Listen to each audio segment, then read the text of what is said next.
পরাশর বলে শুনো মৈত্রেয় সুমতি, বর্ণনা করিব এবে অপূর্ব ভারতী। শ্রী জরাসন্ধের দুই তনয়া জনমে, অস্থি আর প্রাপ্তির নাম জ্ঞাত সর্বজনে।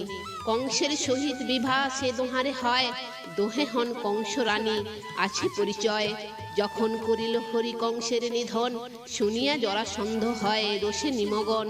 যাদব সহিত কৃষ্ণের নিধনের তরে, সমর কারণে চলে মথুরা নগরে। ত্রয়োবিংশ অক্ষহিনী সেনার সহিত, মথুরাতে জরাসন্ধ হইল উপনীত। মথুরাতে অবরোধ করিলে সেজন, মনে মনে রামকৃষ্ণ করিয়া চিন্তন। অল্পমাত্র সৈন্য লয়ে জরাসন্ধ শনে, সমরে মাতিল দোহে পুলকিত মনে। হেনকালে শূন্য হতে অস্ত্র পুরাতন, দোহা পাশে দেবগণ করিল প্রেরণ। কৌমদিকী গদা আর অক্ষয় তুনির, ধরিলেন শৃঙ্গ ধনু কৃষ্ণ মহাবীর। জ্বলিত লাঙ্গল আর সৌনন্দ মুসল, ধরিলেন মনসুখে দেব মহাবল। সেই সব অস্ত্র লয়ে রাম আর হরি, হারালেন জরাসন্ধে মহারণ করি। পরাজিত হয়ে তাহে জরাসন্ধ রায়, সৈন্যগণ সহ দ্রুত নিজ পুরে যায়। সেই রূপে কিছুকাল অতীত হইল, পুনর্বার জরাসন্ধ সমরে আসিল। পুনরায় রামকৃষ্ণ করে পরাজয়, পুনশ্চ হারিয়া দুষ্ট গেল নিজালয়।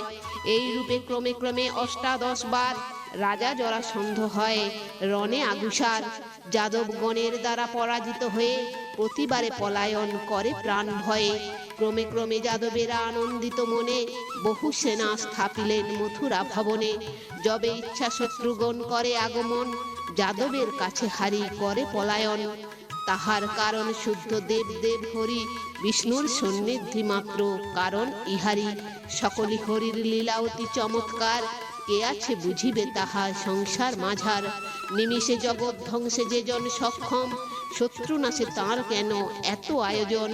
এই রূপে লীলা করি দেব গদাধর, উপদেশ দিয়াছেন সংসার ভেতর। মানবে করি সন্ধি বলবান শনে, মাতিবে দুর্বল সব ভয়ঙ্কর রণে। সাম দান ভেদ দণ্ড আছে যেই নীতি, প্রয়োগিবে স্থান ভেদে সেসব নৃপতি। স্থান ভেদে পলায়ন করিবে সুজন, সেই সব শিক্ষা দিল দেব জনার্দন। বিষ্ণু পুরাণের কথা সুললিত অতি, দ্বিজকালী বিরচি পুলকিত মতি। Hello friends, welcome to my channel Vaidik planet. কেমন আছেন সবাই? আশা করি সবাই খুব ভালো আছেন, সুস্থ আছেন, শান্তিতে আছেন এবং যে যার নিজের জীবন আনন্দে অতিবাহিত করছেন। বন্ধুরা, আমার এই চ্যানেলে সহজ বাংলা ভাষায় বিভিন্ন প্রকার হিন্দু শাস্ত্র যেমন বেদ, উপনিষদ, পুরাণ, রামায়ণ, মহাভারত, গীতা ইত্যাদি বিভিন্ন প্রকার ধর্মগ্রন্থ নিয়ে আলোচনা করা হয়। আপনারা যারা এই শাস্ত্রগুলি সম্বন্ধে জানতে ইচ্ছুক কিন্তু পড়ার জন্য সময় পান না, তারা এই চ্যানেলের ভিডিওগুলি দেখতে পারেন। তো বন্ধুরা, আজকে আমাদের আলোচনার বিষয় হলো শ্রীকৃষ্ণ ও জরাসন্ধের কাহিনী এবং কালযাপনের উৎপত্তি। তো আসুন পরবর্তী অংশ শুনে নেওয়া যাক। পরাশর বলে মৈত্র করহ শ্রবণ, অপূর্ব ঘটনা এবে করিব বর্ণন। একদিন গোষ্ঠ মধ্যে দেব দেব হরি, কটুক্তি করেন কত জরাসন্ধপরি। শাল্য ষণ্ড আদি করি কর্কশ বচন, মগধ ঈশ্বরে কহে দেব সনাতন। এরূপে বিদ্রুপ যদি করে গদাধর, হাসিয়া উঠিল তাহে যাদব নিকর। মগধ ঈশ্বর তাহা শুনিয়া শ্রবণে, দক্ষিণা পথেতে গেল প্রকুপিত মনে। যদুচক্র ভেদক্রম সন্তান ইচ্ছায়, আরম্ভ করিল তপ সেই নররায়। অয়শ্চূর্ণ সেই কালে করিয়া ভক্ষণ, মহাদেবে আরাধনা করিল রাজন। দ্বাদশ বরস তপ এরূপে করিলে, আশুতোষ সুপ্রসন্ন হয়ে সেই কালে। বর দিতে উপনীত নৃপতি সদন, নৃপতি মাগিল বর বাসনা যেমন। শিবের বরেতে জরাসন্ধের রমণী, প্রসবিল মহাবল পুত্র গুণমণি। শ্রীকাল যবন নাম ধরে সে নন্দন, পুত্র পেয়ে জরাসন্ধ আনন্দিত মন। যথাকালে পুত্রপতি দিয়া রাজ্যভার, জরাসন্ধ গেল তপে কানন মাঝার। শ্রীকাল যবন রাজ্য পেয়ে তারপরে, বীর্য মদে মত্তবতী হইল সংসারে। নারদের একদিন করি সম্বোধন, জিজ্ঞাসিল কোথা আছে বলিষ্ঠ রাজন। তাহা শুনি দেব ঋষি কহিল তাহারে, যাদবেরা মহাবল বিদিত সংসারে। এ কথা শুনি ক্রুদ্ধ শ্রীকাল যবন, ম্লেচ্ছ সৈন্য বহু সংখ্যা করিয়া গ্রহণ। চতুরঙ্গ সৈন্যগণ লয়ে সমীভারে, করিল সমর যাত্রা মথুরা নগরে। সেই স্থানে উপনীত হইয়া দুর্জন, বহু সংখ্য যদু সৈন্য করিল নিধন। ক্ষীণক্রমে বহু সৈন্য হেরিয়া নয়নে, যদুনাথ চিন্তা করে নিজ মনে মনে। বিস্তীর্ণ মগধ সৈন্য নাহি হলে ক্ষয়, যবন সহিত যুদ্ধ সমুচিত নয়। একে মহাবল শ্রীকাল যবন, যাদব নিধনে সেই উদ্যত এখন। যদুগণে পরিত্রাণ করিবার তরে, দুর্গ এক আবশ্যক ভেবেছি অন্তরে। হেন দুর্গ বিনির্মাণ করা সমুচিত, নারীরাও যার মধ্যে হয় অবস্থিত। সংগ্রাম করিতে পারে হরিষ অন্তরে, হেন দুর্গ প্রয়োজন হতেছে সমরে।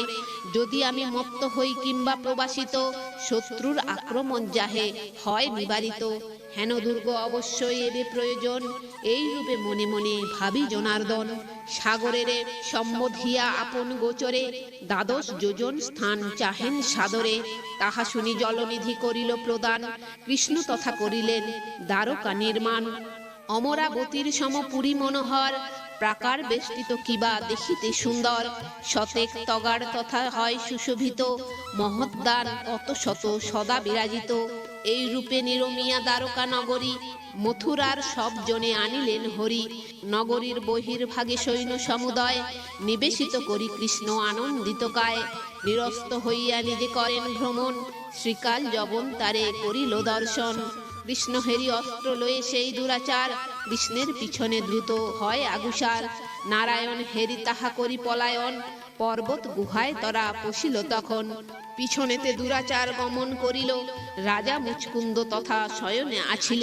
কৃষ্ণ জ্ঞানে মুচকুন্দে শ্রীকাল যবন, পদাঘাত ঘন ঘন করিল তখন। প্রজ্বলিত হয়ে রোষানলে নরপতি, চাহিল যেমন কাল যবনের প্রতি। অমনি সে দুর্মতি ভস্মীভূত হয়ে, পড়িল সে ভূমিতলে বিকলিত কায়ে। পরাশর এত বলি কহে পুনরায়, শুনহ মৈত্রেয় বৎস বলি হে তোমায়। মুচকুন্দ রাজা পূর্বে দেবাসুর রণে, করেছিল পরাজিত মহাসুরগণে। নৃপতি নিদ্রায় আকুল হইয়া তখন, দীর্ঘ নিদ্রা হেতু বর করিল প্রার্থন। তাহে বর দিয়া যত অমর নিকর, বলেছিল শুনো শুনো ওহে নৃপবর। যেই জন নিদ্রা হতে তুলিবে তোমারে, তদীয় দেহ যৌবন নিয়ে দহিবে তাহারে। সেই হেতু ভস্য হইল শ্রীকাল যবন, পরে মুচকুন্দ কৃষ্ণে জিজ্ঞাসে তখন। কোথায় থাকো কে তুমি বলহ আমারে, কি হেতু এসেছ এই পর্বত কন্দরে। তাহা শুনি কৃষ্ণ কহে ওহে নররায়, সমুদ্ভূত যদুকুলে জানিবে আমায়। মম পিতা বসুদেব শুনো মহাত্মন, চন্দ্রবংশে যদুকুলে লভেছি জনম। নৃপতি যেমন ইহা শুনিল শ্রবণে, গর্গের বচন তার সমুদিল মনে। কৃষ্ণকে তখন তিনি করিয়া বন্দন, কহিলেন ভগবন তুমি নারায়ণ। বলিয়াছিলেন গর্গ পূর্বেতে আমারে, দাপরান্তে অষ্টবিংশ যুগ হলে পরে। যদুবংশে আবির্ভূত হইবেন হরি, প্রত্যক্ষ হেরিনু তাহা ওহে বংশীধারী। জগতের হিত হেতু তুমি ভগবন, অবতীর্ণ যদুকুলে হয়েছ এখন। তোমার অতুল তেজ সহিবারে নারী, ওহে শ্যাম নবঘন ভবের কাণ্ডারী। তোমার প্রভাবে আমি ওহে ভগবন, দেবাসুর যুদ্ধে জয় করিনু অর্জন। তব পদে প্রপীড়িত হয়ে দৈত্যগণ, আমার সহিত যুদ্ধে না হইল সক্ষম। যাহারা পতিত আছে সংসার সাগরে, তাদের আশ্রয় তুমি জানিবে অন্তরে। এখন প্রসন্ন হও আমার উপর, মঙ্গল বিধান করো হে চক্রধর। পৃথিবী আকাশ বায়ু সলিল অনল, অরণ্য পর্বত নদী অথবা সাগর। তোমার স্বরূপ হয় নাহিক সংশয়, তুমি বিনা কেহ কিছু জগতেতে নয়। তুমি বুদ্ধি প্রাণ সব তুমি জীবগণ, অজয় অমর তুমি নিত্য সনাতন। হয় বৃদ্ধি জন্ম আদি নাহিক তোমার, পুরুষ অতীত তুমি সার হতে সার। দেবতা গন্ধর্ব কিংবা অপ্সর কিন্নর, পিতৃযোগ্য পশু নর জঙ্গম স্থাবর, তোমা হতে এই সব হয়েছে সৃজন। তুমি স্থূল তুমি সূক্ষ্ম ওহে জনার্দন, মায়াময় বিশ্বে আমি ভ্রমি নিরন্তর। তাপত্রয়ে অভিভূত ওহে গদাধর, নিবৃত্তি লাভেতে নাহি হতেছি সক্ষম। সুখ জ্ঞানে দুঃখ রাশি করেছি গ্রহণ, রাজ্য বল কোষ বন্ধু দ্বারা সুত আর। সুখের কারণ ভাবি ওহে দণ্ডধর, গ্রহণ করিয়াছিনু পরম হরিষে। সন্তাপে পুরিয়া তাই দহিনু বিশেষে, এখন তোমারে প্রভু লভিনু শরণ। তুমি জীবের হও মুক্তির কারণ, পরম পুরুষ প্রভু তুমি বিনা আর।